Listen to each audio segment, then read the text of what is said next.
Bloop. Sponsored by Expressvpn. Now, the whole point of high school is pretty simple. It's 4 years of exposure therapy for your host of teenage insecurities, mixed in with a few facts about cell division. During this time, you're trying to answer the important mortal questions in life, like, who am I? Who are my true friends? What do I want to contribute to the world?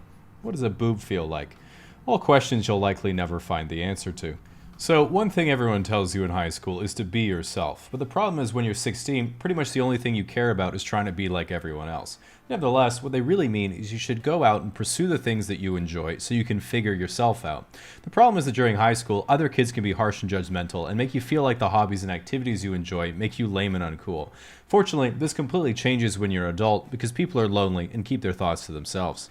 When you're in high school, your mind is young and impressionable, and therefore incapable of nuance. If someone laughs at your joke, now you're the class clown. If your crush gets a boyfriend, now you're alone forever. And if some kid makes fun of your sketchers, time to start writing the manifesto. As a teenager, this is the first time you really start to build a personal identity for yourself, and in high school, this is pretty low resolution.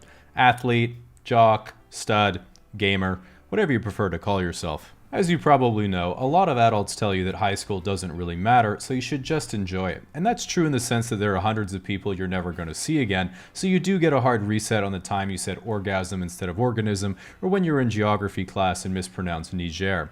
But what that doesn't mean is that you shouldn't care about high school, because unresolved experiences and insecurities from your youth can affect you for your entire life. For example, one time I got rejected by a girl, and now I have 200,000 Reddit karma. Now, a lot of teenagers think they're invincible, but I personally didn't get that at all. I remember kids were doing drugs, getting girls pregnant, and fucking up the rest of their lives while I was at home studying videos of how to order at Subway. It is true, though, that no matter what, you are going to do a lot of stupid stuff in high school, and this is because your brain hasn't fully developed yet. In fact, science has shown it isn't until the age of 25 that your brain finally starts to develop.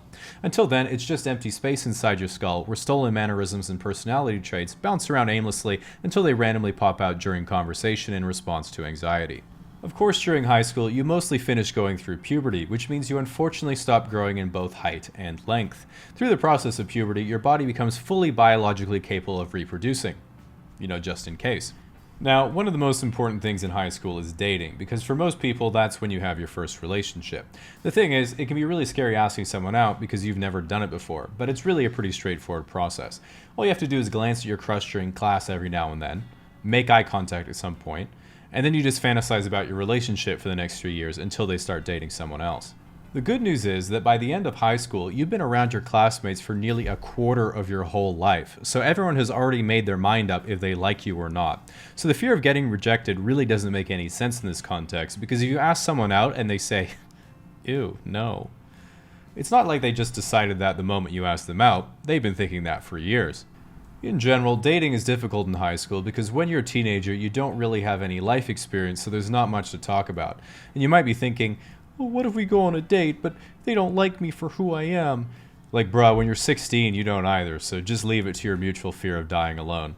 One of the best parts of high school is graduating, because you think to yourself, damn, I was really stupid those last 4 years. Glad I finally get it now. And yeah, that's going to keep happening, so I highly recommend you keep that in mind literally all the time. Now, one of the worst experiences you'll get after you graduate is looking back at missed opportunities. You'll run into a girl you had a crush on years later, and she'll be like, honestly, I thought you were so cute in high school. And you'll be like, ugh, why didn't you tell me? And she'll be like, well, I am telling you now. And you'll be like, oh, but I needed to know then. As you waddle away sadly. What is genuinely good news about graduation is that you finally finished the tutorial and have begun the rite of passage into adulthood, where your path first splinters and differentiates itself from your classmates. Some of your friends will go into computer science at university because they want to become as charismatic as Mark Zuckerberg. Some of your friends will go into trades so they can afford to live and make more trades. And some of your friends will say, I want to take a gap year and travel, which means I want to have sex with Europeans. So whatever your dream, just know that you have a long life to achieve it, so no need to worry about finding a hot German girlfriend on your first try. And there's just one thing to remember when you leave high school and choose your path into the future. It's that student loans follow you forever and are legally unforgivable even under the circumstance of death. Now, Expressvpn has been a prime sponsor here for a while, and I'm happy to announce some new exciting graphics to explain what's going on in even higher 2021 quality. So if you're out of the loop, Expressvpn lets you encrypt your network and reroute your IP address to nearly anywhere on the planet in just one super fast and sexy click, not only keeping your information safe and secure, but more anonymous and also allowing you to watch streaming content you would otherwise not be able to watch in your native country. Recently, I've been watching every single episode of South Park that exists on Canadian Netflix in order to see what good content actually looks like. But you can also watch thousands of other shows, including One Punch Man if you reroute to Australia, or The Office if you reroute to the UK.